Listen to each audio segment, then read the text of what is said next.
வாயில் போட்டால் வெடிக்கிற மிட்டாய். அதாவது நிறைய குழந்தைங்களுக்கு பெற்றோர்களே வாங்கி கொடுக்கக்கூடிய ஒரு மிட்டாயை வந்து இந்த கிரேசி பாப்ஸ் அப்படின்னு சொல்லப்படக்கூடியது இருக்குது. ஸோ இதில் என்ன பண்ணுவாங்க அப்படின்னு கேட்டிங்கன்னா, ஹை ப்ரெஷரில் CO2 வந்து சுகர் சிரப்பில் சேர்ப்பாங்க. ஸோ அந்த ஏர் பபிள்ஸ் எல்லாமே வந்து அந்த சுகருக்குள்ளே வந்து ட்ராப் ஆக ஆரம்பிக்குங்க. ஸோ அதை வந்து ட்ரை பண்ணி அப்படியே எடுத்து இந்த மாதிரி பேக்கெட்டில் போட்டு நமக்கு வந்து சேல் பண்ணிடுவாங்க. ஸோ இதை வந்து நம்ம வாய்க்குள்ளே போடும்போது நம்ம வாயில் இருக்கக்கூடிய ஈரப்பதம் காரணமாக அந்த ஏர் பபிள்ஸ் எல்லாமே வெடிக்க ஆரம்பிக்கும். அதனால தான் வந்து இதை வந்து வாயில் போட்டால் வெடிக்கிற மிட்டாய் அப்படின்னு வந்து நம்ம வந்து சொல்கிறோம். ஸோ இதோட இன்க்ரீடியன்ட்ஸ் எல்லாமே நம்ம பார்க்கும்போது மற்ற சாக்லேட்ஸ் மாதிரி தாங்க.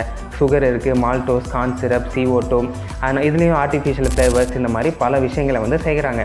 ஸோ இதை வந்து நம்ம சாப்பிட்லாமா வேணாமா அப்படின்னு கேட்டிங்கன்னா, என்னை பொறுத்த வரைக்கும் நான் வேணான்னு தான் சொல்லுவேன். ஆனால் உங்கள் குழந்தைங்க ஆசைப்பட்டுட்டாங்க அப்படின்னா நீங்கள் தாராளமாக வாங்கி கொடுங்க. இது மூலமாக, அதாவது இதே அளவுக்கு வேறு ஒரு சாக்லேட் வாங்கி கொடுத்துட்டீங்க அப்படின்னா அதில் கம்பேர் பண்ணும்போது இதில் வந்து சுகர் கண்டென்ட் ஸோ கம்மி தான். ஸோ இதை வந்து நீங்கள் குழந்தைங்களுக்கு கொடுக்கலாம்.